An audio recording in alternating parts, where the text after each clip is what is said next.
سورہ مبارکہ آل عمران آیت نمبر 61۔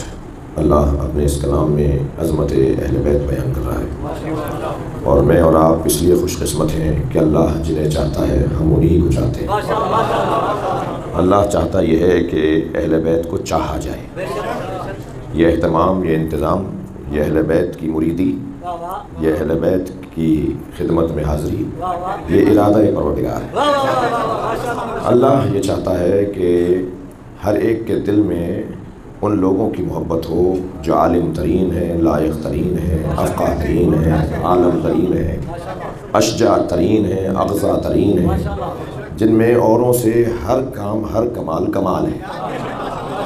میں ایک مجلس میں کہہ چکا ہوں کہ ہم کسی کی فضیلت کے منکر نہیں ہیں، مگر علی کی افضلیت کے معترف ہیں۔ علی مولا امام حسن، توجہ، مولا امام حسین، سیدہ زہرا، یہ قابلیت میں اور فضیلت میں اور کمالات میں سب سے بلند ہے۔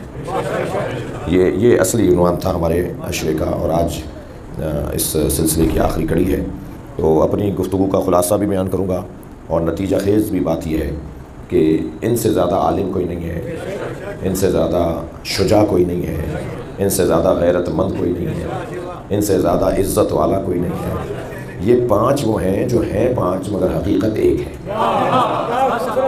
یہ جب علیحدہ صلوات پڑھیں ذرا محمد جب یہ علیحدہ ہوتے ہیں تو علی، حسن، حسین، فاطمہ، محمد، اور جب یہ ایک جگہ جمع ہو جاتے ہیں تو جبریل بھی پہچان نہیں پاتے۔ یا رب ومن تحت الکساء، یا اللہ چادر کے نیچے کون ہے؟ یعنی جبریل علیہ السلام جیسے بھی اللہ سے سوال کر رہے ہیں، یا اللہ چادر کے نیچے کون ہے؟ دنیا میں کوئی جوڑا میاں بیوی کا ایک جیسا نہیں ہوتا، یعنی کوئی بیوی شوہر جیسی اور کوئی شوہر بیوی جیسا نہیں ہوتا، برابری کی بنیاد پر نہیں ہوتے۔ جی، قربان جائیں حضرت خدیجہ کی جوتیوں پر، مگر کیا وہ نبی جیسی ہیں؟ نبی جیسی تو نہیں ہے، نبی ہیں، نبی کی وجہ سے ان کی عزت ہے، ایسے ہی ہے۔ مگر کائنات میں واحد جوڑا ہے علی اور بطول کا، جو برابری کی بنیاد پر ہے۔ یعنی جتنا علم علی کے پاس اتنا ہی علم زہرا کے پاس، جتنا شجاعت، غیرت، عزت علی کے پاس اتنا ہی کمالات سیدہ کے پاس۔ بھائی اگر علی صاحب عصمت ہیں، صاحب طہارت ہیں، تو برابری تو تب ہوگی کہ امام حسن کی ولادت کے فوراً بعد جناب زہرا نماز ظہر پڑھ کر دکھائے۔ دنیا کی کوئی عورت بچے کی ولادت کے بعد نماز نہیں پڑھ سکتی، تبھی تو بطول کہا جاتا ہے۔ صلوات پڑھیں محمد و آل محمد۔ کم سے کم 3 دن، زیادہ سے زیادہ 10 دن تک وہ نماز سے دور رہتی ہے، مگر سیدہ کا لقب ہے بطول، اور بطول اسے کہتے ہیں جس کے یہاں نجاست کا گزر نہ ہو۔ اللہ اکبر، جس کے یہاں نجاست کا گزر نہ ہو اسے بطول کہا جاتا ہے۔ یہ سیدہ کی عظمت کا ایک حسین باب ہے۔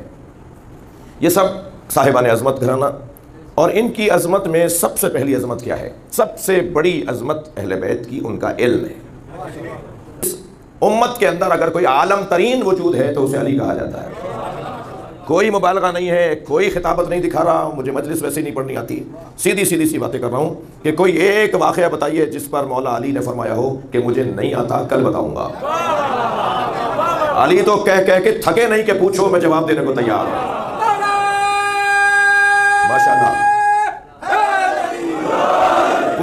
پوچھو میں تمہیں جواب دینے کے لیے تیار ہوں۔ 27 مشکل سوال جوڑ کر لائے کچھ لوگ، یہ سوچ کر کے کسی سوال کے جواب میں علی کہیں گے کہ اس کا جواب نہیں آتا، اور اس کو میں بتاؤں گا اور دیکھوں گا اور پوچھوں گا، مگر 6 سوال کے بعد 7واں سوال بھول گئے تو مولا نے فرمایا میں بتاؤں کہ 7واں سوال کیا تھا؟ ہاں جی، 8واں سوال کیا تھا؟ تمہارا 9واں سوال کیا تھا؟ تمہارے 27 سوالات کیا تھے؟ جو علی پوچھنے سے پہلے سوال جانتا ہو، اس کے علم کی وسعت دیکھیے ذرا، اللہ اکبر۔ اور یہ تو مولا علی کی بات میں نے کر دی، یہ تو اس گھر کے یہ چھوٹے چھوٹے بچے جنہیں نبی نے کہا ہے کہ میرے یہ شہزادے، میرے یہ پھول، کبھی فرمایا ریحانتین، صلوات پڑھیں حسن حسین مولا، میرے یہ 2 پھول، یہ میرے سینے کے اندر میرے 2 دل، کیا تعبیریں ہیں نبی نے جو ان کے لیے کی ہیں۔ 2 دل، 2 میرے پھول، 2 میرے جگر کے ٹکڑے، ایک کو ادھر بٹھایا، ایک کو اس شانے پر بٹھایا، اور دونوں شانوں پر شہزادوں کو بٹھا کر کہا کہ تمہاری سواری بھی تو ہے اور تمہاری سواری کی باغیں بھی ہیں۔ کہا بابا نانا ہماری سواری کی باغیں کیا ہیں؟ تو اپنی زلفوں کو 2 حصوں میں بانٹا اور آدھے بال امام حسن کو دے دیے، آدھے بال امام حسین کو دے دیے۔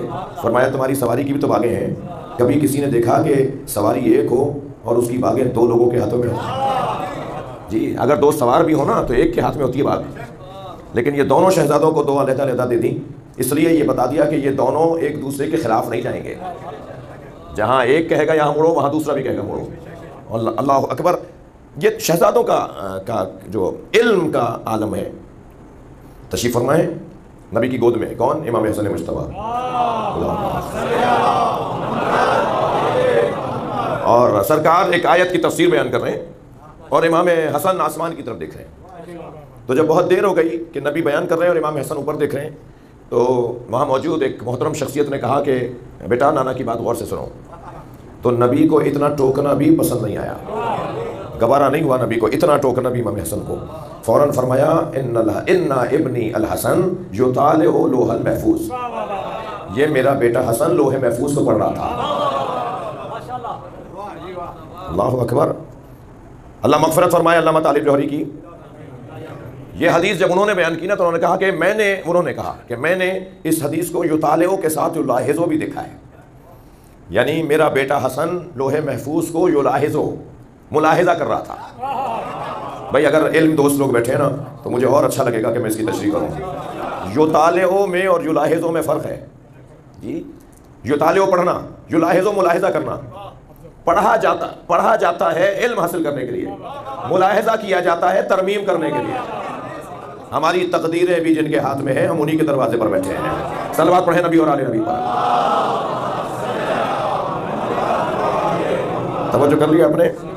علم اہل بیت کا علم اور ان ہستیوں کا جو علم ہے وہ سب سے بڑا امتیاز اور سب سے بڑی فضیلت اس گھرانے کا علم ہے۔ دیکھنا چاہوں گا آپ سے، امام حسن سے بات بڑے شہزادے کی آ گئی ہے تو ذرا ایک مثال لے لیجئے۔ اور امام حسن سے کسی نے پوچھا کہ فرمائے حق اور باطل کا فاصلہ کیا ہے؟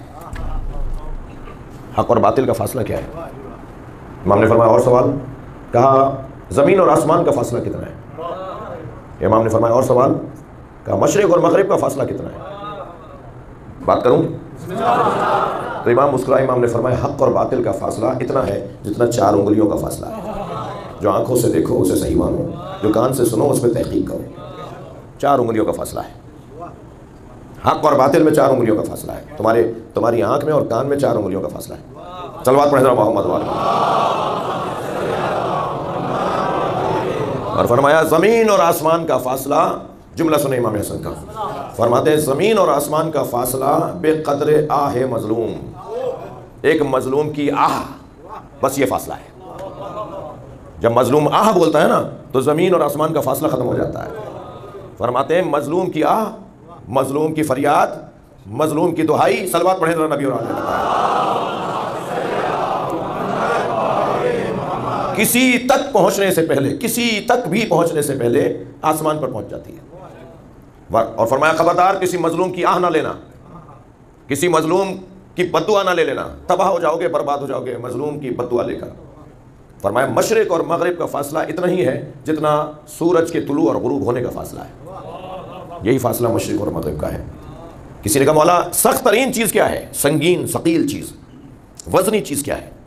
فرمایا اللہ نے 10 چیزوں کو ثقیل قرار دیا ہے، سب سے زیادہ ثقیل اور وزنی اور سخت چیز پتھر ہے، اور پتھر سے زیادہ بھی سخت ہے جو لوہا ہے، جو پتھر کو توڑ دیتا ہے، اور لوہے سے زیادہ سخت آگ ہے جو اسے بھی گھلا دیتی ہے، اور آگ سے زیادہ سخت پانی ہے جو اسے بھی بجھا دیتا ہے، اور پانی سے زیادہ سخت وہ بادل ہے جو اسے اٹھا لیتا ہے، اور بادل سے زیادہ سخت وہ ہوا ہے جو اسے لے کے چلتی ہے، اور ہوا سے زیادہ سخت وہ ملک ہے جو ہوا چلاتا ہے، اور اس ملک سے زیادہ سخت ملک الموت ہے جو اس پر بھی آ جاتا ہے، اور ملک الموت پر بھی زیادہ سخت موت ہے جو ملک الموت پر بھی آ جاتی ہے، اور موت سے زیادہ سخت امر الہی ہے جو اس کو چلاتی ہے، اور ہم صاحبان امر الہی ہیں۔ نحن اولو الامر، صلوات پڑھیں محمد و آل محمد۔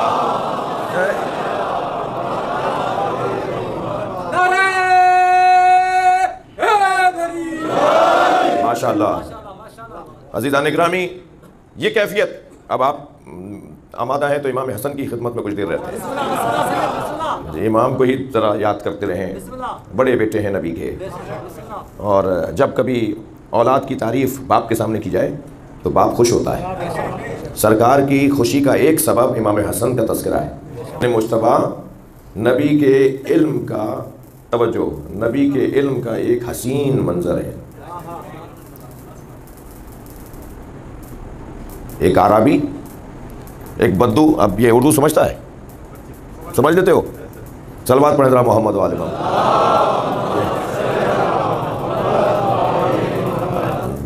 میری بات تو آپ سب سمجھ رہے ہیں نا۔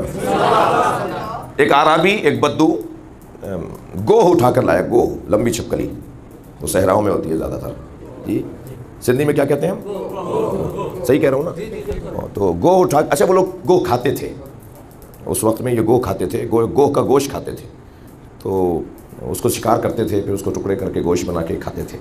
تو وہ شکار کی اس نے، اور مردہ گوہ کی دم پکڑی ہوئی تھی، ایسے لٹکا کے لا رہا تھا اتنی بڑی ساری کو، اور سرکار کے سامنے آ کے کھڑا ہوا، کہنے لگا کہ آپ نے نبوت کا دعویٰ کیا ہے، آپ کی نبوت پہ دلیل کیا ہے؟ جی حضرت نے فرمایا تیرے ہاتھ میں یہ جو گوہ ہے یہی کلمہ پڑھے گی۔ اللہ اکبر،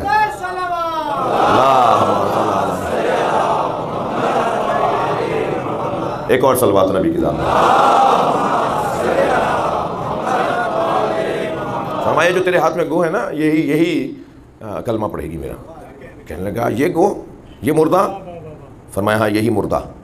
حضرت نے آواز دی یا ذا من انا و من انتا، میں کون، ذب کہتے ہیں عربی میں گوہ کو، اے گوہ میں کون ہوں اور تو کون ہے؟ تو ایک مرتبہ اس کی منڈیاں ہلنا شروع ہوئی، پہلے تو نبی کے یا کہنے پہ زندہ ہوئی، نبی بات کریں مجال ہے کہ جواب نہ دے، یہ تو پھر بھی جانور ہے، نبی اگر پتھروں سے بولیں تو وہ بھی جواب دیتا ہے۔ سرکار نے فرمایا یا ذا من انا و ما انتا، میں کون ہوں اور تو کون ہے؟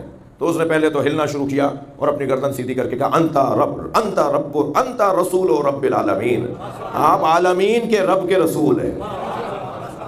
تو آدھے اوسان تو وہیں ختم ہو گئے، اور پھر میرے مولا نبی نے فرمایا یہ میرا بچہ حسن میری نبوت پہ دلیل ہے۔ کہا یہ بچہ کیسے بات کرے گا، یہ بچہ کیا کہے گا؟ سرکار نے فرمایا اس سے جو سوال کرنا چاہتے ہو کر لو، میرا بچہ تمہیں جواب دے گا، میرا حسن 3 سال کی عمر ہے، میرا بچہ تمہیں جواب دے گا۔ تو کہنے لگا کہ سال تو سبیہ، میں سبھی سے بات کروں بچے سے؟ تو امام حسن کا ایک جلال بھرے لہجے میں جواب آیا، سل فقیہ لا سبیہ، تو بات کرے گا تو ایک فقیہ سے بات کرے گا، بچے سے نہیں ہوگا۔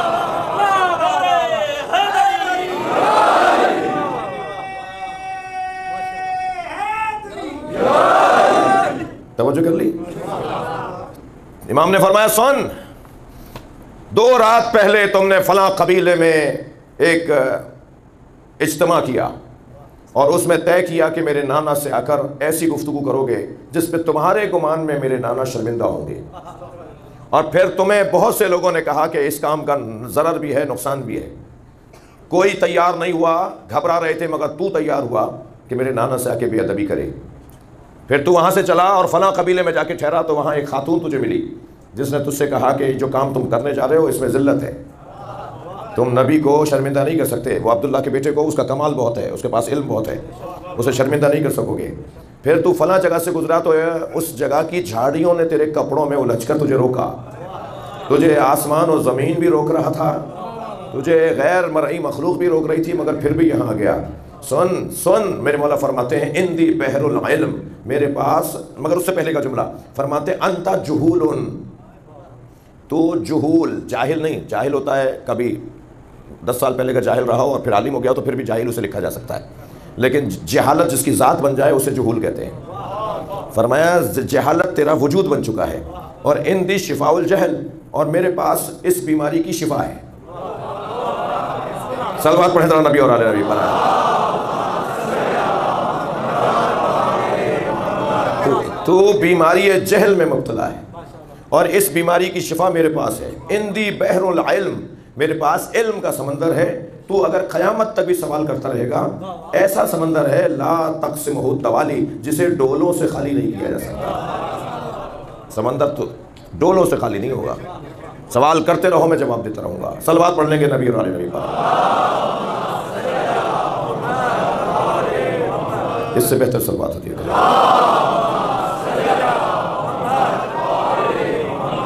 وقت تنگ ہوتا جا رہا ہے اور آج اس گھڑی میں آپ کے یہاں سیل بھی بند ہو گیا ہے۔ ایک صلوات پڑھ لیجیے ذرا نبی کے ساتھ پہ، اس سے اچھی صلوات دیا کر دیے۔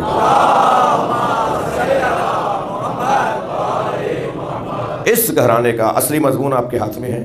اس گھرانے کا سب سے بڑا امتیاز ان کا علم ہے جی، علم اہل بیت۔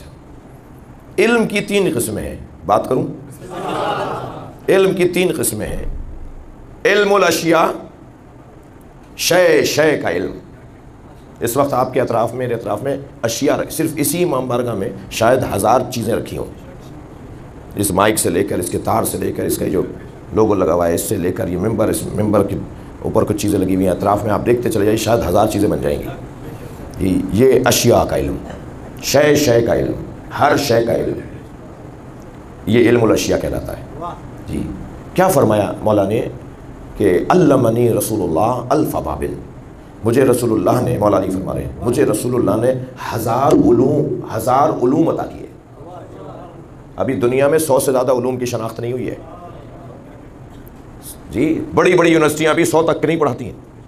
فرماتے ہیں کہ علمنی رسول اللہ الف بابن، رسول اللہ نے مجھے 1000 علم عطا کیے اور میں نے ہر باب سے 1000 باب کھولے ہیں۔ تو 1000 کو 1000 سے جمع نہیں کریں گے، 1000 کو 1000 سے ضرب دیں گے۔ تو جو علم کی قسمیں، علوم کی قسمیں علی کے مولا کے پاس ہیں، ان کا تو ابھی ہمیں نام نہیں پتا۔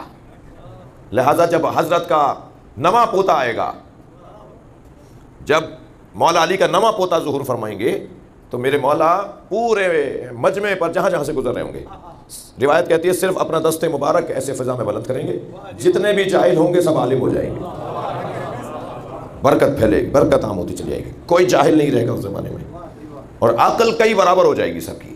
یہ اللہ کا معجزہ ہوگا اور اللہ کا ارادہ یہی ہے کہ ایسا پھر ماحول بنے۔ علم الاشیاء، اشیاء کا علم میرا پسندیدہ موضوع ہے۔ جغرافیہ کا علم، بایولوجی، کیمسٹری، زراعت، معاشیات، لمبی لسٹ بناتے چلے جائیے۔ ہر موضوع پر مولا کائنات نے جو بات کی ہے، اتنی مضبوط بات کی ہے کہ آج 1400 سال گزرنے کے بعد بھی علی کو پڑھنے والے جب تک علی کا سلام نہ بھیج دیں، کھڑے ہو کر علی کا ادب نہ کریں، اس وقت تک انہیں اطمینان نہیں ہوتا جی۔ گزر رہے ہیں ایک جگہ سے، ایک کاشتکار، ایک زراعت پیشہ ہل چلا رہا ہے۔ حضرت نے فرمایا کیا بونا چاہتے ہو؟ کیا ارادہ ہے، کیا کرو گے یہاں؟ کہنے لگا بھنڈی بونا چاہتا ہوں۔ تو حضرت نے فرمایا کہ یہاں کدو اچھا اگے گا۔ مٹی اٹھا کر دیکھیے، کہا یہاں کدو اچھا اگے گا۔ ایک شخص لے جا رہا تھا کھجور کی فصل لگانے کے لیے، تو حضرت نے فرمایا کہ یہ جہاں جا رہا ہے اور جہاں فصل لگائے گا وہاں 1000 درخت لگیں گے۔ وہ کہتا ہے میں نے درخت تو بہت لگائے، بچے اتنے ہی جتنے علی نے بولے تھے، اتنے ہی لگے جتنے علی نے بول دیے تھے جی۔ تو مختلف علوم کا علم، مختلف علوم اشیاء کا علم، علم الاشیاء۔ دوسرا علم ہے علم ما کان و ما یکون، جو گزر گیا اس کا علم، جو ہوگا اس کا علم۔ علم ما کان، علم ما یکون، ماضی کا علم، آگے کا علم۔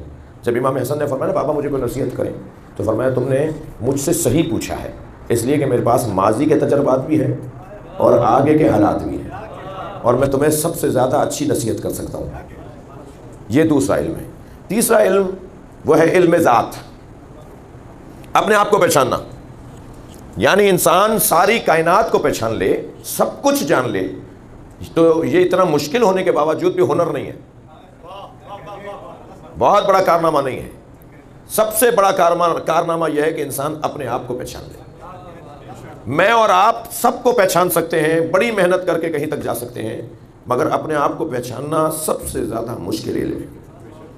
مجھے پتہ ہی نہیں ہے کہ ابھی 1 گھنٹے کے بعد کوئی واقعہ پیش آنے والا ہے، اس میں جو صلاحیت کی ضرورت ہے، جس صلاحیت کی ضرورت ہے وہ میرے اندر ہے بھی یا نہیں، تو میں اپنے آپ کو کیسے جانتا ہوں، کہاں جانتا ہوں؟ وہ تو جب آئے گا تو پتہ چلے گا کہ میرے اندر وہ صلاحیت ہے یا نہیں۔ وہ جب منظر بنے گا، جب وہ حادثہ سامنے یہاں واقعہ وہ منظر بنے گا، تب پتہ چلے گا میرے اندر وہ صلاحیت ہے یا نہیں۔ تو ضروری نہیں ہے کہ میں اپنی صلاحیت، جب میں اپنی صلاحیتوں کو نہیں جانتا تو میں پھر اپنے آپ کو کہاں جانتا ہوں؟ مجھے پتہ ہی نہیں کون سا اوزار میرے پاس ہے بھی یا نہیں، کون سا ٹول میرے پاس ہے، کون سا پانا میرے پاس ہے، مجھے پتہ ہی نہیں ہے۔ جب مجھے اپنے اندر موجود اہلیتوں اور صلاحیتوں کا علم نہیں ہے تو گویا میں نہیں جانتا نا اپنے آپ کو۔ یہ بڑا ہنر ہے کہ انسان اپنے آپ کو پہچاننے لگے۔ مولا نے فرما دیا من عرفا نفسہ، جس نے اپنے آپ کو پہچان لیا فقط عرف ربہ، وہی ہے جو اپنے رب کو پہچان سکتا ہے۔ اللہ کو ڈھونڈنے کے لیے صحراؤں میں جانے کی ضرورت نہیں ہے، اللہ کو تلاش کرنے کے لیے غاروں میں دروں میں بیٹھنے کی ضرورت نہیں ہے، اللہ کو ڈھونڈنے کے لیے خود پر غور کرنے کی ضرورت ہے۔ آئینے کے سامنے کھڑے ہو جائیں اور اپنے اوپر ہی غور کرتے چلے جائیں۔ جتنا میں اپنے آپ کو پہچانتا چلا جاؤں گا اتنا ہی میں رب سے قریب ہوتا چلا جاؤں گا۔ کیا کیا میرے اندر اللہ نے رکھا ہے جی؟ سوئی چپتی ہے پیر پر، چٹکی بھرتا ہے کوئی ہاتھ میں، اور فوراً مرکز سے حکم آتا ہے کہ یہاں نقصان ہے، یہاں سے بچو۔ یہ ہاتھ کو کس نے بتایا کہ یہاں نقصان ہے؟ کوئی مرکز ہے، اور پھر میرا ہاتھ میرے ارادے پہ چلتا ہے، آپ کی آنکھ آپ کے ارادے پہ چلتی ہے۔ کوئی ہے کہ جو ارادہ کرتا ہے، طے کرتا ہے کہ مجھے کچھ کرنا ہے، اور پھر جو طے کرتا ہے کہ مجھے کچھ کرنا ہے اس کے مطابق پھر اس کی مملکت کام کر رہی ہوتی ہے جی، اس کی وزارتیں کام کر رہی ہوتی ہیں۔ ہمارے بدن میں جیسے مملکت میں اور دنیا میں وزارتیں ہیں نا، ایسے ہمارے بدن میں اللہ نے آنکھ، کان، زبان، ہاتھ، پیروں کو ہماری مملکت کی وزارتوں کے طور پہ رکھا ہے، اور ان ساری وزارتوں کو چلانے والا ایک مرکز ہوتا ہے، ایک وجود ہوتا ہے جو وزارتوں کو چلا رہا ہوتا ہے، ایک ہی وجود ہوتا ہے جو وزارتوں کو چلا رہا ہوتا ہے۔ اسے ہم اپنی زبان میں کچھ بھی نام دیتے رہیں، مگر دینی اور عرفانی زبان کے اندر اسے ارادہ کہا جاتا ہے۔ اب اگر آپ آمادہ ہیں تو جملہ سنیں۔ میرے معصوم امام فرماتے ہیں نحنو مشیت اللہ و ارادتہ، ہم ہی اللہ کی مشیت بھی ہیں، ہم ہی اللہ کا ارادہ بھی ہے، ہمارے ذریعے سے یہ کائنات چلتی ہے۔ صلوات پڑھیں محمد و آل محمد۔ اور یہ ہستیاں بظاہر ہمارے درمیان سے اگر چلی بھی جائیں تو ان کا وجود ہمارے دلوں میں موجود رہتا ہے، اور جو علم دے گئے، علم ذات کو پہچاننا، اپنے آپ کو پہچاننا، یہ سب سے بڑا علم ہے، اور اس میں میرے مولا سے زیادہ کہیں اور ہمیں مثال نہیں ملتی کہ اپنے بارے میں میں نصیحت کروں گا اپنے بچوں جوانوں کو کہ نہج البلاغہ پڑھیں۔ غیر مسلم جتنا نہج البلاغہ کو پڑھ رہے ہیں اس کا 10واں حصہ بھی مسلمان نہیں پڑھ رہا جی، 10واں حصہ بھی۔ میں شاید پچھلے سال یہاں کہہ چکا ہوں کہ میرا جب اتفاق ہوا لندن جانے کا تو مجھے شوق تھا کہ میں کیمبرج اور آکسفورڈ بھی جا کے دیکھوں۔ پورے شہر ہیں یہ، آپ کو پتہ ہے پورا شہری یونیورسٹی ہے۔ تو گیا، ایک عارضی طور پر ہمارا طالب علمی کا کارڈ بھی بنایا انہوں نے کہ جی عارضی وقتی ریسرچ کے لیے آئے ہیں، تو ایک مہینے کا ہمارا کارڈ بنایا گیا، تو جانا رہا میرا۔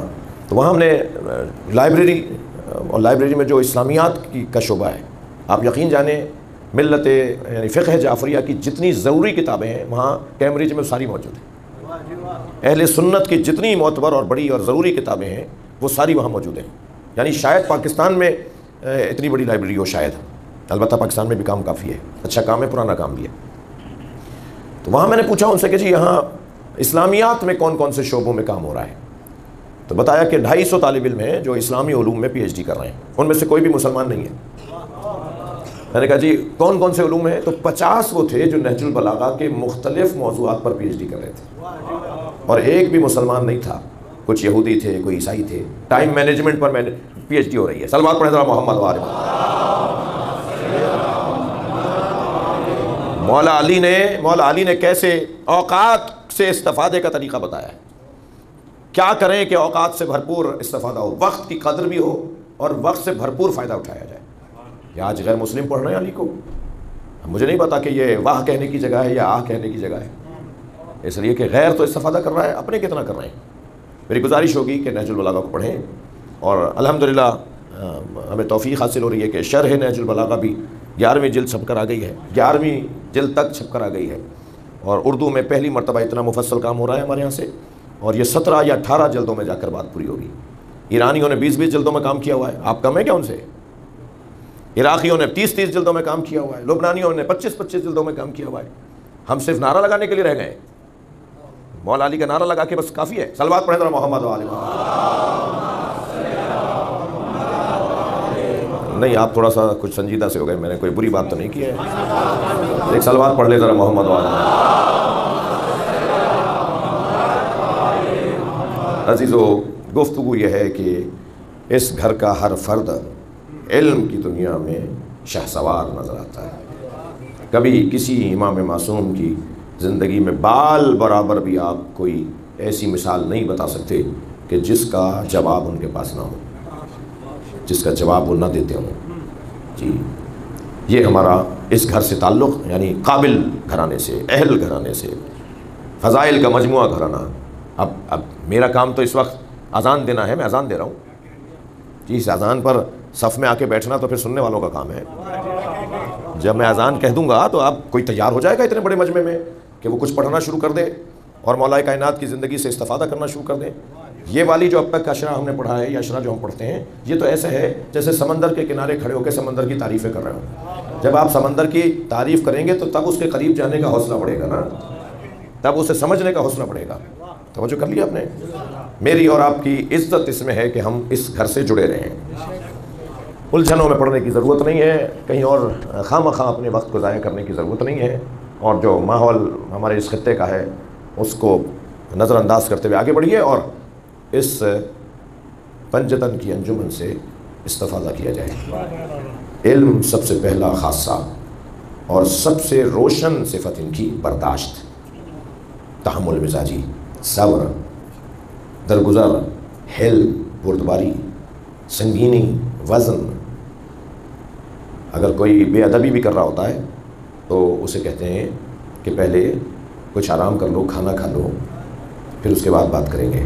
اخلاق سے جواب دینا. میرے مولا امام حسن سے مولا علی نے پوچھا، مس سداد یا بنیا، میرے لال سداد کسے کہتے ہیں؟ اب یہ بحث بڑی لمبی ہے، میں نے شروع تو کر دی، لیکن سداد کسے کہتے ہیں؟ سین دال الف دال. تو فرمایا بابا اچھا سداد محکم اور مضبوط بات کرنے کو کہتے ہیں لغت میں. کوئی بات مضبوط کی جائے نا، جس کا توڑا نہ ہو، اس کو سداد کہا جاتا ہے. جی ثواب اور سداد میں فرق ہے. منطقہم الصواب، مولا علی فرما رہے ہیں کہ متقیوں کی ایک صفت یہ ہے کہ وہ جب بولتے ہیں تو صحیح بولتے ہیں. صحیح بولنا کتنا بڑا ہنر ہے، اس سے زیادہ مشکل ہے مضبوط بولنا. بہت ساری چیزیں صحیح ہوتی ہیں مگر محکم نہیں ہوتی، مضبوط نہیں ہوتی. سداد یعنی مضبوط بولنا، ثواب یعنی صحیح بولنا. اب مولا سوال کر رہے ہیں اپنے ہی بیٹے سے، فرما رہے بتاؤ مس سداد، سداد کیا ہے؟ تو اب ذرا مولا حسن کا جواب سنیں. فرماتے ہیں دفع المنکر بالمعروف، برائیوں کا اچھائیوں سے جواب دینا سداد ہے. صلوات پڑھیں محمد و آل محمد. برائی کا برائی سے جواب دینا یہ کوئی مضبوط بات نہیں ہے. جی یہ تو ہر آستین لوٹنے والا، ہر گھوسا تیار کرنے والا دے دے گا. کمال تو یہ ہے کہ برائی کا جواب اچھائی سے دیا جائے. برائی کا جواب اچھائی سے، یہ اس گھرانے کا ایک بہت بڑا سبق اور درس ہے. میں اپنے بچوں سے اور کم سن ساتھیوں سے اور اپنی بچیوں سے جو سننے آ رہی ہیں مجلس، ان سے گزارش کروں گا کہ اسے اپنی زندگی کا ایک لاہ عمل بنا لو کہ کبھی بھی برائی کا جواب برائی سے نہیں دیں گے. امام حسن کا پیغام ہے، ہم برائی کا جواب اچھائی سے دیں گے. تم برا کرتے رہو، ہم اچھا کرتے رہیں گے، دیکھتے ہیں کہ کون زیادہ طاقتور ہے. کب تک برائی تم کرو گے، ہم بھی اس وقت تک اچھائی کرتے رہیں گے. مگر ہم حسن مولا حسین مولا کے ماننے والے ہیں. تم برائی کر کر کے تھک جاؤ گے، ہم اچھائی کر کر کے تھکیں گے نہیں. یہ